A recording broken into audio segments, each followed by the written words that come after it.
नमस्कार दोस्तों, मैं मनोज मुसाफिर नेशनल आवाज़ यूट्यूब चैनल पर आप सभी का स्वागत करता हूं। दोस्तों, आज के 2 साल पहले मैं सिर्फ अपने ट्यूशन करके कोचिंग पढ़ा के केमिस्ट्री का अपने परिवार का जीवन बसर करता था। गाजीपुर जनपद का रहने वाला हूं, लखनऊ में आया पढ़ने के लिए और फिर पढ़ाने लगा कोचिंग। और पढ़ाते पढ़ाते मैं किराए के मकान में पिछले 15-17 सालों से रह रहा था। अचानक एक बच्ची हमारे यहाँ पढ़ती है और कहती है, सर हमारा एक छोटा सा प्लाट है 500 स्क्वायर फीट का, आप ले लीजिए, बहुत कम रेट पर पापा आपको देंगे क्योंकि आपका स्वभाव अलग है। उस 500 स्क्वायर फीट की ज़मीन उस बच्ची के द्वारा हम लेते हैं और लेने के बाद बहुत किफ़ायती, बहुत कम रेट पर लखनऊ में, और लेने के बाद किसी तरह जी भर के उसको बनवाते हैं। लेकिन उसमें आज तक डेंट पेंट कुछ नहीं करवा पाया। कोई विलासिता की वस्तुओं से हमारा कोई संपर्क और शौक भी नहीं है। ना तो उस छोटे से घर में कोई मैंने फ्रिज लगाई, कूलर लगाया, एसी लगाया, वॉशिंग मशीन लगाया, कुछ नहीं, कोई विलासिता की चीज़ें नहीं, क्योंकि मैं बहुत ही आध्यात्मिक आदमी हूँ, बहुत ही एक तरह से इमोशनल भावुक आदमी हूँ। और मैंने जब उसके बाद ये सिर्फ पढ़ाता रहा, करता रहा, लेकिन 2016 में एक ऐसी घटना घटी। उस घटना के बाद मनोज मुसाफिर पूरी तरह से बदल गया। और बदलने के बाद अब मैंने पूरी तरह से सोचा कि अब मैं समाज सेवा करूंगा। और मैंने मान्यवर कांशीराम जी को पढ़ा। मान्यवर कांशीराम जी को पढ़ने के बाद मुझे एहसास हुआ कि समाज के लिए कुछ करना चाहिए।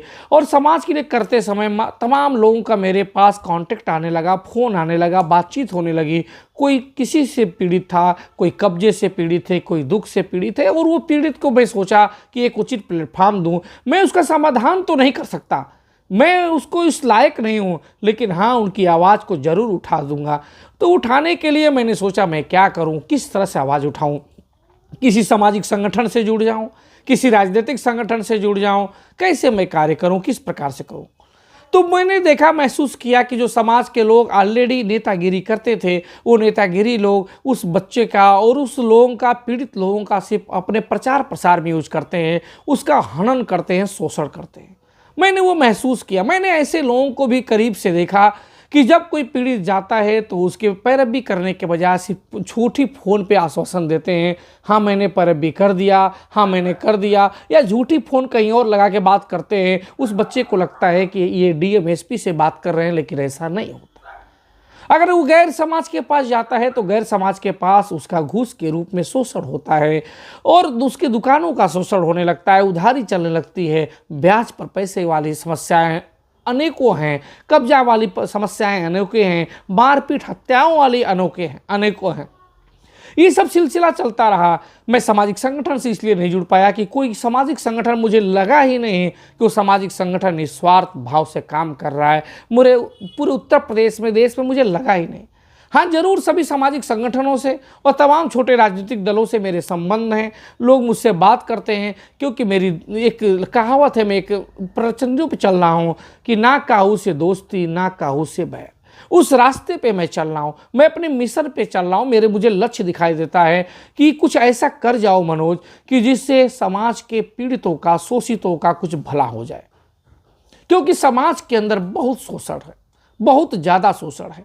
अगर आपने गांव के गरीब चट्टी चौराहे से, कस्बे से दूर जाइए, चट्टी चौराहे कस्बे पे तो अपने समाज के लोग जीवन यापन कर लेते हैं, दुकान दौरी करके, कोई ठेले को लगा के, कोई खुमचे लगा के, कोई परचून की दुकान करके, कोई सब्जी बेच के।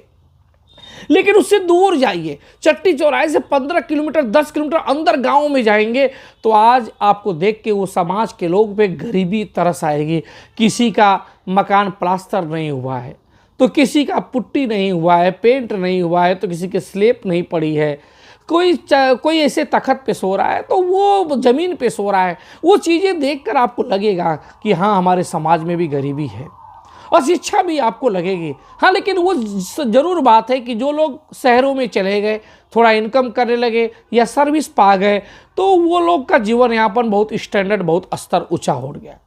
हमारे समाज के लोग जब किसी अधिकारी के पास जाते हैं तो अधिकारी महोदय लोग अपना स्टेटस को नहीं बताते, अपनी जाति को छिपा लेते हैं, अपनी जाति को छिपा लेते हैं, मदद तक नहीं करते, दुत्कार देते हैं। इन समस्याओं से मेरा वसूल हो गया कि मैं इनके लिए कुछ प्लेटफॉर्म करूं, कुछ बनाऊं।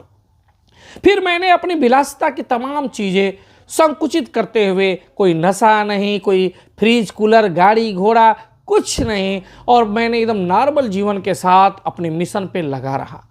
और उसमें मुझे लगा कि अब मैं अपने खर्चे से जो ये चैनल चला रहा हूँ ये लंबे समय तक नहीं चल पाया। तो मैंने एक अपील की थी कि जो समाज के मजबूत लोग होंगे, बड़े व्यवसायी होंगे, बड़े उद्योगपति होंगे, सर्विस में अच्छे पदों पे होंगे, वो लोग चाहें तो जिस प्रकार से बसपा के स्थापना से पहले BS4 बना था और BS4 को सभी सरकारी नौकरी वालों ने उसको चलाने में आर्थिक सहायता की थी, इसको भी नेशनल आवाज़ को आगे ले जाने में उनसे मैं मदद ले सकता हूँ।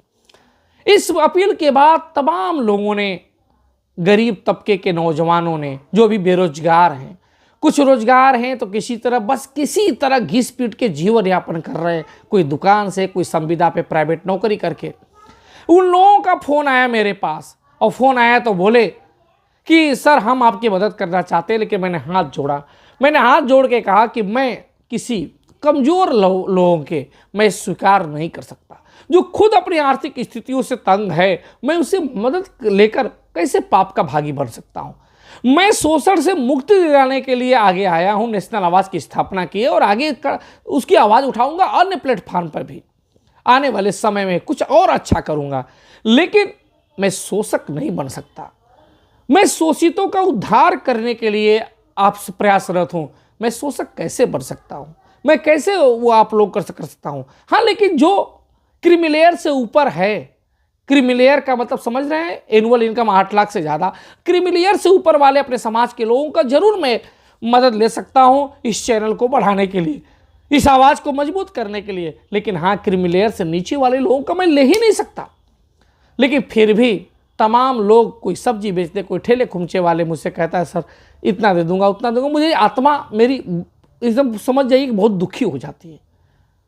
हर तरह के लोग होते हैं। कुछ लोग तो बड़े उद्योगपति हैं, बड़े सर्विसमैन हैं, वो मुझसे चाहते हैं कि मैं उनका प्रचार प्रसार कर दूं, उनका नाम ले लूं, उनको वीडियो उनके ऊपर बना दूं।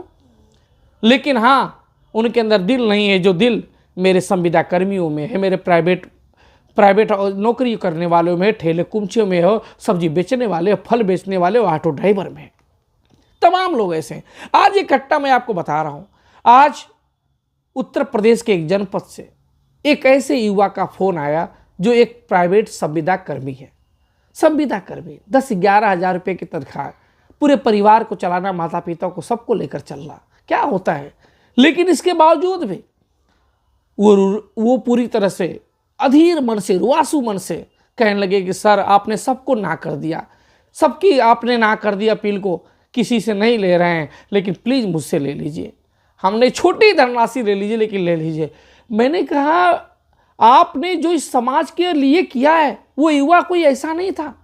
उसने कहा मेरा गुप्त दान होगा सर, मैं चाहता नहीं कि शो ऑफ हो। मैंने कहा कि बताओ बाबू, आप खुद अभी स्ट्रगल कर रहे हो, संघर्ष कर रहे हो, समाज के लिए आप भी बहुत अच्छा नेक कार्य कर रहे हो।